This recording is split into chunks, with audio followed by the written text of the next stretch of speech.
Good day mga katoto!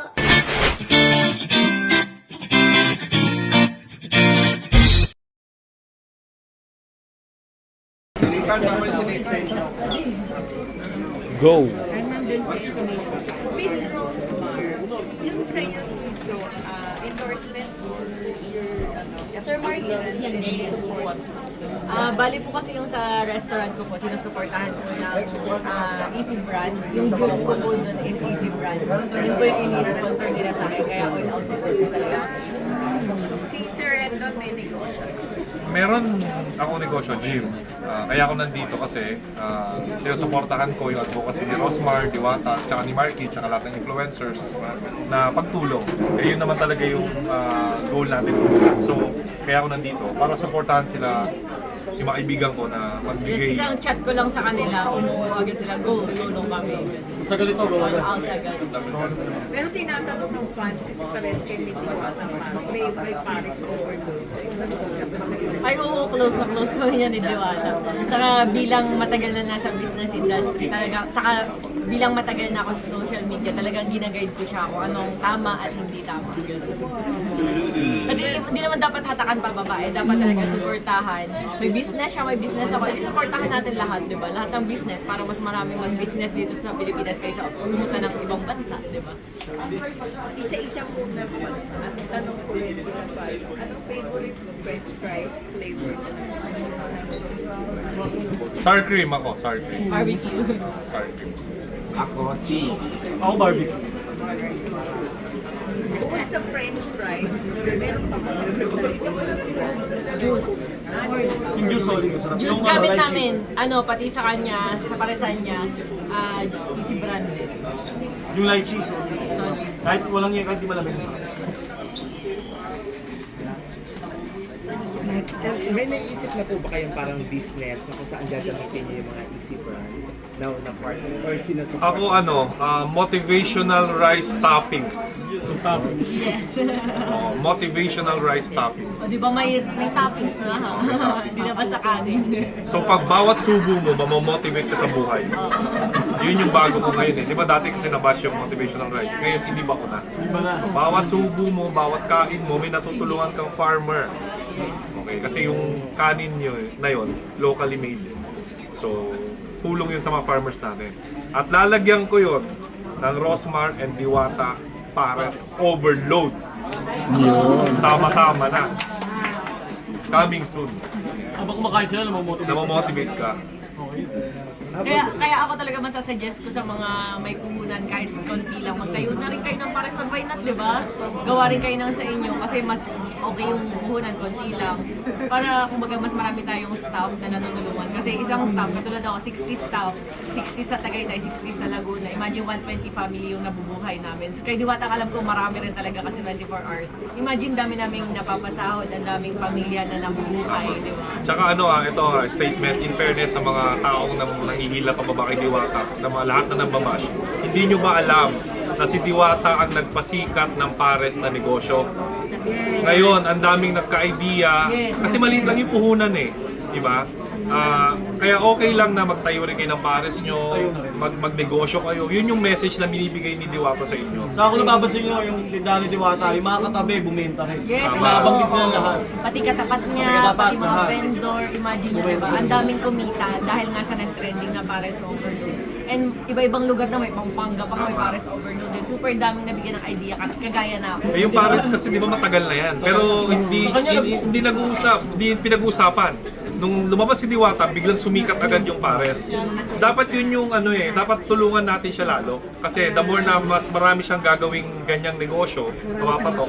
Tama. So, hindi yung parang binabash siya dahil lagi siya nakasimangot daw or what. Kasi alam nyo guys, sa totoo lang, ako sa totoo lang nakakapagod talaga na ang dami nagpapapicture, nagpapabideo grip pa nga yung iba, diba? Pero iniintindi ko kasi ako medyo sanay na ako sa tagal namin sa social media, kaya nakakangiti kami. Pero si Diwata kasi ang pinunta niya dito is business para mabago yung buhay niya, mabago yung buhay ng nasa paligid niya.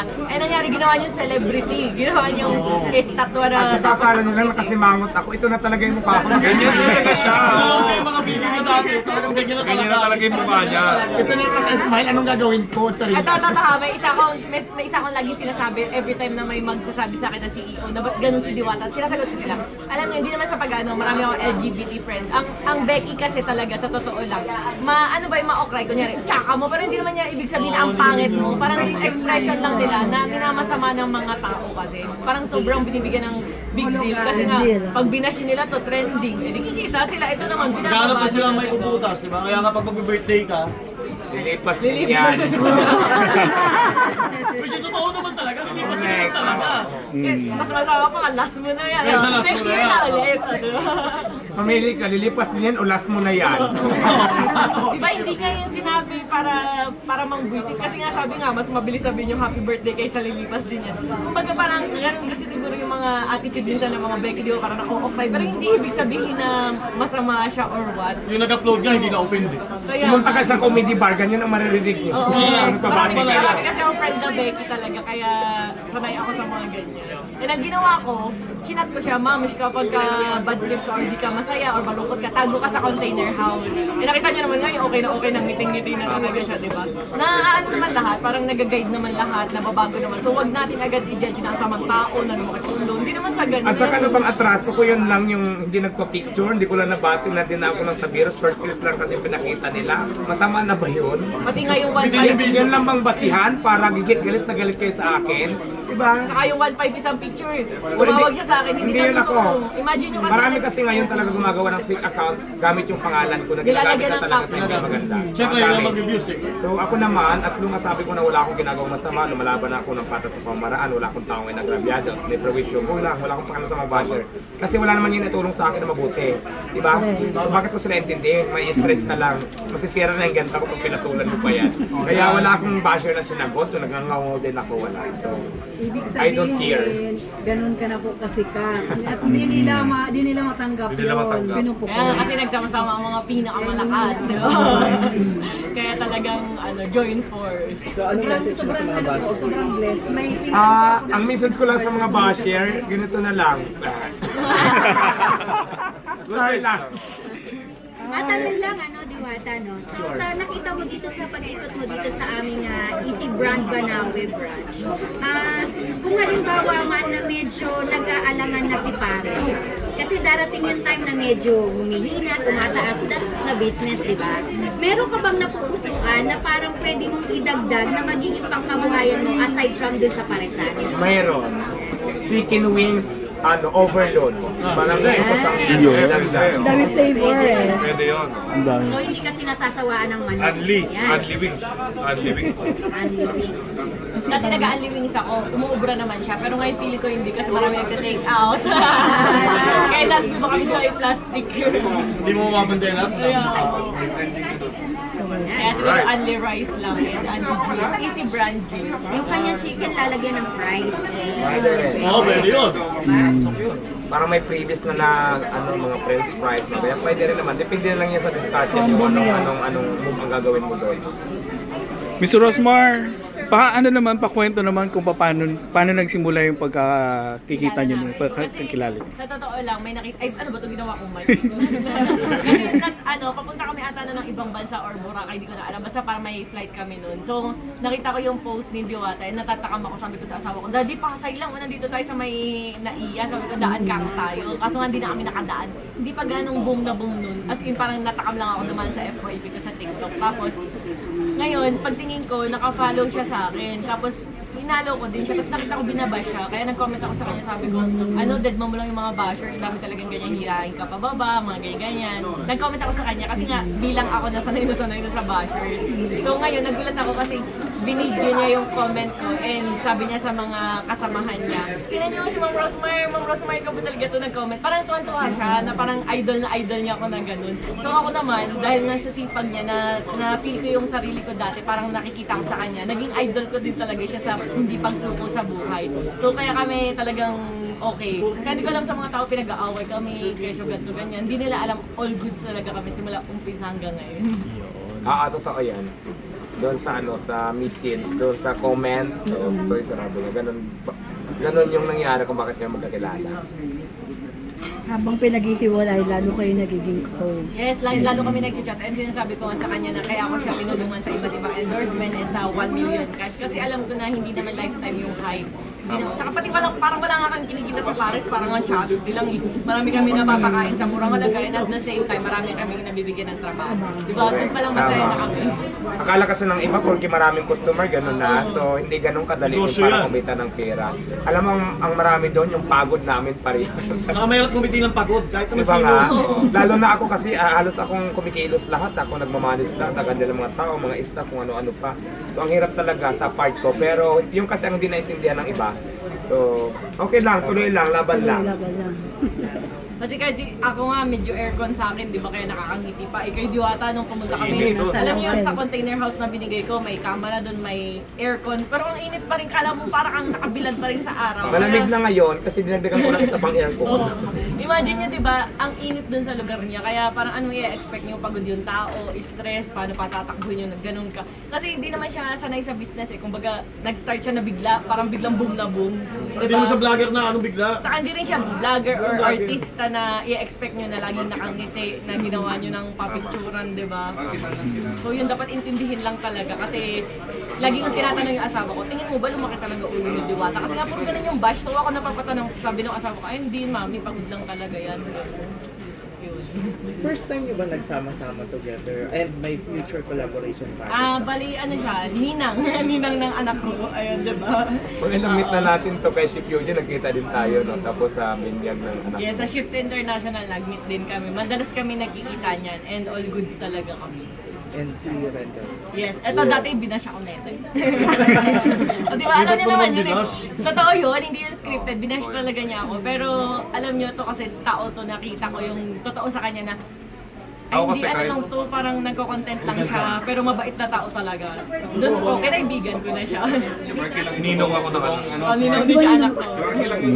Kasi kapag ka alam kong masama ugali, hindi ako nakikipagkaibigan. Pero nung nakilala ko to, sabi ko, putik mabait pala. Laking tao pero ang bait pala. Mabait, mabait siya rin. Oo, mabait talaga. Kaya sinamahan namin. Kasi hindi kami nakikipag-friend sa attitude. Eh, hindi naman attitude mabait. Ngayon, ako na yung tigapagtanggol nila. Kaya lahat ng mga away kay Diwata, tsaka kay Rosmar, tsaka kay Bat, Alam na. yari. Kaya, Alam na. Yari kayo sa mga. Anytime pwede bumalik sa rin dun sa Oo, anytime. Oo, imagine nyo yun. Yari. Kaya ngayon, magsama-sama na lang tayo, kasama ang Easy Brand, tumulong tayo. Yes, at kasama ko ninyo ang Red Cross. Lagi po Siyempre, kami ang dyan. Red Cross namin ng kaya nga naka-red si ate. Yes po. Siya sa Red Cross pala. Magpapatulong po kami sa inyo para sa endorsement po ng Red Cross. So mayroon po tayong membership program ano po sa Red Cross. So, membership accidental Ready assistance ah. benefit. Ready. Ate, Ayan. di ba bakit Networking, ready sige. Bali, insurance po siya ng Red Cross, pero ang cover po niya is Grabe, in-explain na sa buong Pilipinas. Accidental Red Cross. assistance Okay yan. benefit, lahat ng klase ng aksidente. Din kasama din po yung animal bites. Nakalat ng aso, pusa, dinggi, so i-reimburse po yan ng Red Kinagat ng Cross. tao, pero Pwede, Pwede basta may rin. medical certificate. Ah, Yes. Yan. So, Quezon City Pwede. Red Cross po kami. So guys, maraming salamat po. Saka sobrang bait pala. Ano pangalan mo ate? Glenda. Si Glenda sa si Rosmar nagkita na sa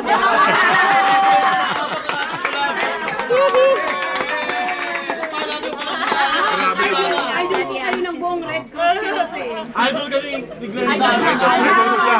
Yes po sa Ano TikTok. pangalan mo? Idol mo? Glenda. Okay. Amiya. Opo ang pangalan ko.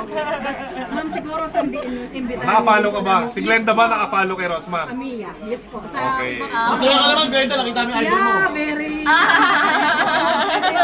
Thank you, Sir Enjun. Glenda, sabihin mo nga Rosmar lang ang pinakamalakas. Yung Rosmar lang ang pinakamalakas. Yay! Sigaw mo. Rosmar lang ang pinakamalakas. Walang ba isa pa? Rosmar lang ang pinakamalakas. Hindi, may pangalan. Hindi, ganito. Ako si Glenda, Rosmar lang ang pinakamalakas. Ako si Glinda, Rosmar lang ang pinakamalakas. Yay!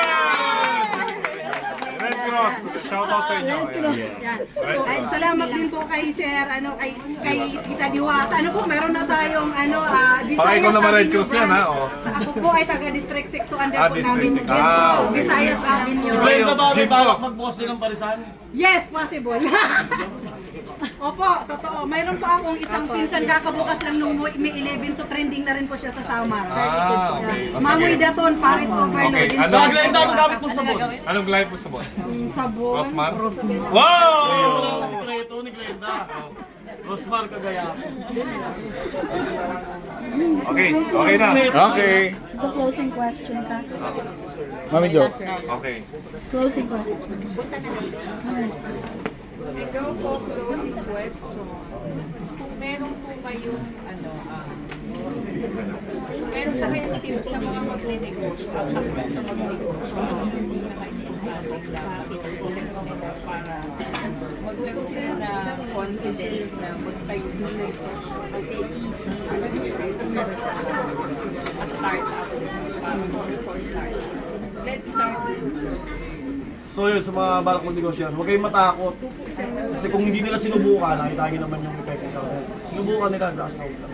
Yun naman puhunan talaga yun. So ako 2015 pa ako nagbi-business and talagang parang lahat na ginawa ko, nagtatumbling na ako. So imagine may pet shop, resto, samgyup, fish store, ayan, lahat na halos milk tea shop, ganun, sabay-sabay pa yun. Pero ayun, sumubok ako sa Rosmar brand and doon ako talaga nag-boom. So talagang kailangan mo mag-sacrifice, sumubok. Kasi minsan doon ka matututo sa pagkakamali mo di ba? Pagka nalugi or what, at least na-trinay mo, kaysa naman hindi ka nag-try, hindi ka talaga makakaranas ng ginawa sa mga. Saka paalala ko lang dati sa Rosmar, nagbukas ng Paris store, yung kites pala. Right? Kahit doon. Nagkaroon ng Paris store. Hindi ko pinush. Ayan na yun nga yung sinasabi, i-push mo. Ayan, hindi ko pinush. Ngayon yun natuloy. Ngayon ka natuloy dahil nga na-inspired ako kay Diwata kasi nga pwede pala na karne, pwede palang hindi beef. Ako naman, ang payo ko sa lahat ng taong gustong magnegosyo or pangarap na magtagumpay din sa buhay, katulad ni Rosmar, katulad ng Easy Brand, Diwata, Marky, huwag kayong matakot, magkamali. Ang pagnenegosyo ay sobrang hirap niyan. Ang una nyo gagawin, kailangan mamanage nyo muna yung sarili nyo, kilala nyo yung sarili nyo, tanggap nyo yung sarili nyo. Kasi ang negosyo, parang minamanage mo rin yung sarili mo. Ngayon, kung hindi mo alam kasi yung weaknesses mo, hindi mo siya maayos. So, huwag kayong aasa sa ibang tao. Expect nyo na mahirap, may problema, may sitwasyon. Kasi ang kadalasang mali ng mga tao sa pagnenegosyo, akala nila successful agad.